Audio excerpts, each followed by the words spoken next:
Hi, welcome back to the Heffy Doodle YouTube channel. This is Lauren, and I'm sharing today how I created this rambunctious puppy scene in their yard.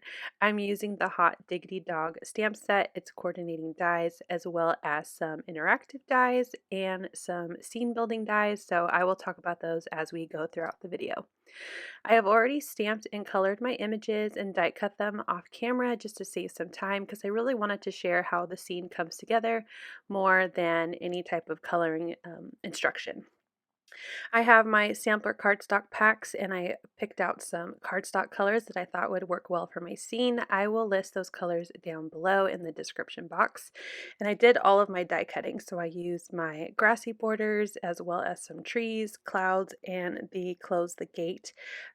Funny enough, I actually thought of this card, and at the time of airing of this video, there's actually a National Love Your Pet Day sale over on the Heffy Doodle channel. So the products I'm using today you could get at a discount, which is awesome. So use those links down below and head over to the Heffy Doodle shop after watching this video. Now I would like to add a little bit of fun and dimension to my scene. So for my sky, I have my die cut to an A2 size, the blue cardstock, and I'm taking some blue Distress Oxide ink, mixing it with some sparkly liquid pixie dust, and then using a brush to splatter that onto my background. I am a little impatient, so I'm just using a paper towel to pick up the excess water, and it also helps kind of mute that ink a little more, so it's more of a subtle splatter on my sky. For my grass, using just green cardstock is perfect, but I also wanted to add a little bit of depth and dimension, so I'm using a green Distress Oxide to add in some depth and dimension to my grass. So the bright green grass will be more on the top, so when you layer, you can see more of a shadow in between each of those grass layers. I wanted to add a little bit to my trees as well, so I grabbed my pine needle Distress Oxide, but honestly it matched this matched this cardstock too perfectly, so I also brought out um, a Distress ink pad, and this is in Rustic Wilderness, and I'm going to use this to splatter to add that dimension since my pine needles really didn't do much on my cardstock. I still listed it below, but I would skip that step and just do the splatter if you're recreating this card. So once I'm happy with my trees, I'm also going to grab my gate. I did die cut two of the pieces because I wanted my gate to extend past the center of my scene. So there's going to be a gate on the left, a gate on the right, and then, or I should say a fence on the left, fence on the right, and then the gate in the middle. So that will help set up my scene. I'm using pumice stone to add in some gray to my fence, and I'm using my fingers to kind of smear that. I want it to look more like it's a messy, dirty fence, more so than a perfectly shadowed fence. So that's why I got my fingers all inky, adding this funness to all of the die cuts. So now I need to start building my scene. So I'm going to work on the foreground first. So I'm adding that first die cut of grass to my fence, and I am placing that fence with the gate all the way to the left side of that grass. And then I will add glue to the bottom fence of my grass on the other side, and it just fits. It's perfect. This was designed so perfectly for an A2 card. You can just cut off the excess of that gate that I die cut, no problem. So I have my two pieces of fence around my gate, and I'm really happy with how my scene is going to start looking. So I'm going to let that dry and start working on how I'm going to place my mini slider. So I'm doing my die cutting for the little notch out of the bottom of my grass with the gate. The reason why I glued these together is I wanted to make sure that my notch would be centered to the gate because that's where my little puppy is going to pop up and peek his head out. So I'm using my Heffy Doodle tape to help me keep my die in place. So I'm going to center the notch to the gate, and the notch will only cut out of the grass piece because that gate is glued pretty close to the top behind my grass. So I'm just lining it up, making sure the die is centered, and will cut all of the through the grass. So making sure that the die cut pokes out just a little bit under the bottom of my grass. Now I did glue down the semicircle that is die cut, but my pull tab is going to be low enough that you won't see it. So I skipped this step because it's not necessary.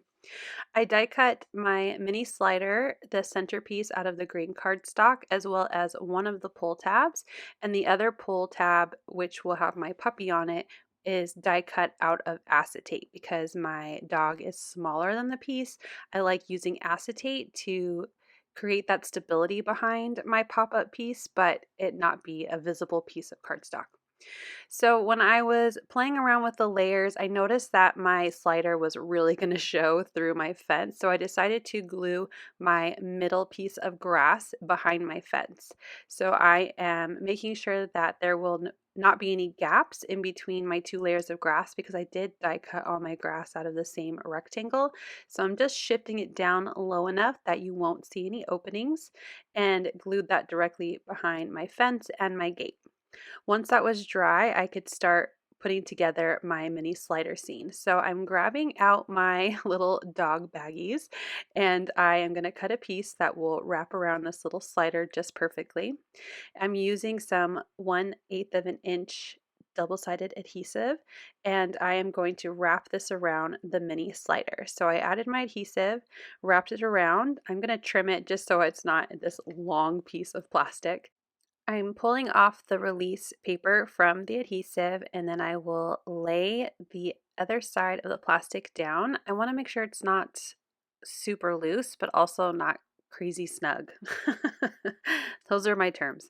So there is enough space that it can slide easily around that center piece, but tight enough that it's not super loose and gonna move everywhere.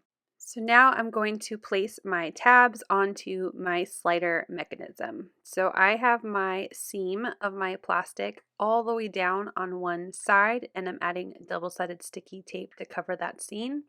And then on the other side, so if the seam is on the top, as you can see right here for my green pull tab, the other adhesive is on the bottom on the other side, and I'm gluing the flat edges of those pull tabs to the edge of the mechanism, the slider mechanism where the plastic is. So you can see now when I pull one side, the other side goes up as well. And so now that that is done, I can adhere it into my card. So I'm pulling it a lot, making sure that it is, like I said, not too snug, but not too loose. And I'm going to glue it so that the bottom of my green pull tab aligns with the bottom of my grass, that little notch there. So I grab my foam adhesive from Heffy Doodle. This is the perfect foam for interactive cards. It's a little extra thicker than normal, so you don't have to double up on your foam adhesive. These strips are my go-to for so many interactive cards, especially shaker cards. So I keep these on hand at all times. So I added the adhesive to one side and I realized that I needed to put a little sentiment to let the card receiver know that they're supposed to pull on that tab. So I grabbed my Interactively Your stamp set, the little tiny pull me stamp, and I'm doing my best to center this onto the green piece of cardstock. In the final card, it's a little to the right, but that's okay.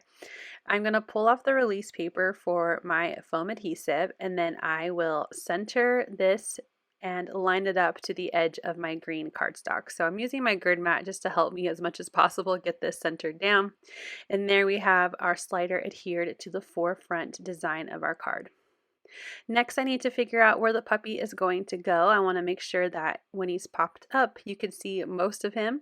So I'm figuring out where I want to place it, and I'm going to grab some temporary adhesive to help with that. So I'm just going to put a little bit of that temporary or repositional adhesive behind my puppy. I'm going to pull the pull tab so the acetate piece is at the highest point, and I placed my dog where I wanted him to go. I lowered it down so I could see, make sure that, not too much was still showing in the lowest position, and I was pretty happy. So I grabbed some double-sided adhesive and I'm going to place that dog right where he was at the lower position and adhere it to the acetate. So that way when you pull on that green pull tab, I'm sorry, this is a little off camera, the little puppy pops up and the acetate, like I said, helps keep the scene from being obstructed when you pull up the pull tab. Okay, now we can finally start gluing this card together. I trimmed off the excess gate because now it is definitely dry. And I'm adding some of my whiter Heffy Doodle foam so that way I can add the stability to the left and right side of my interactive double mini slider. So I wasn't sure if I needed to double up to make sure that there's lots of space for my slider to function. So I wanted to test out and see how this was going to look, and I knew that I needed to add in the rest of my die cuts and images because that will tell me if my acetate will get stuck on anything when I'm trying to pull on the pull tab. So I'm gluing my trees together and I'm figuring out where my last layer of grass needs to go, and I'm going to glue the rest of my images. I'm going to fast forward a bit here because I'm literally just gluing the rest of my scene directly to that blue cardstock. So I have my two trees, my two clouds that I die cut, and then I wanted to put the frisbee like it was stuck in the tree. So I wanted to show how I did that. I just added some glue and layered it in between one of the branches and the tree, the leaves. And now I'm going to add in my grass, and then I will also bring in the rest of my stamped images. So that hose and the dog that's trying to bite the water, that will be also layered in the background. So just using my little glue burt to add all of these images and die cuts down. I absolutely really love this dog biting the water. I think it's really cute. So once I have all of those glued down, now my background is done and I can see if my acetate will get stuck on anything. So I'm making sure that it's going to be as flat as possible on the card. So I'm just, using my hands to keep it together, and I'm pulling on the pull tab and it's getting stuck. So I'm just making sure that there's nothing stuck on the mechanism itself. And I do see that the acetate is hitting my glued images. So I know I need to double up. So I peeled off all the release paper from that foam. I added another layer to those 4 pieces, and then I'm also going to bring out those strips again and add a layer to the edges of my mechanism. So the same spot where I put the foam tape on the other side to glue behind the fence. And once all of that is on, now I can pull off that release paper and I will glue this to my background. Now, my card is a little thick, so in order to keep this from being crazy thick, if you want to mail, I would recommend maybe not having so much in the background, but I really wanted a crazy scene, so I am fine with it being thick. This will just be a card that I hand deliver, or if I mail a gift, I can put it in that box. So now that my fence and my little mini slider puppy is glued down to the card base, I'm going to start adding the rest of my stamped images. I placed my little puppy in the dirt on the left and the little dirt with the bone and rose on the right. So just kind of balanced out where the dogs are in my scene. I have a top folding A2 card base out of some super sturdy white cardstock, and because my scene is a bit heavy and I want to make sure that there is a lot of stability when you're pulling the pull tab for the card receiver, I use some double-sided adhesive and some of my glue burt to glue these together. Lots of glue to make sure that it stays in good condition. I added that to my card base, and that's when I realized I totally forgot to add in the little details on my gate. I die cut these out of some Kraft cardstock, same as my tree branches, and I'm gluing this down. I only need one of the hinges because the other one is covered by my little puppy. So I just added the top hinge, and then I'm adding some glue to the handle of my gate and adding those in as last minute touches. I may not have needed it, but I think it really did add to the card.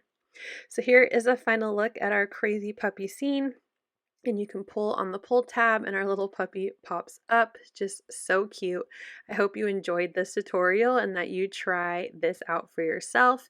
Again, you can use the links down below to check out the National Love Your Pet Day sale. Thank you so much for watching. I do hope you enjoyed the video. I hope you'll click like.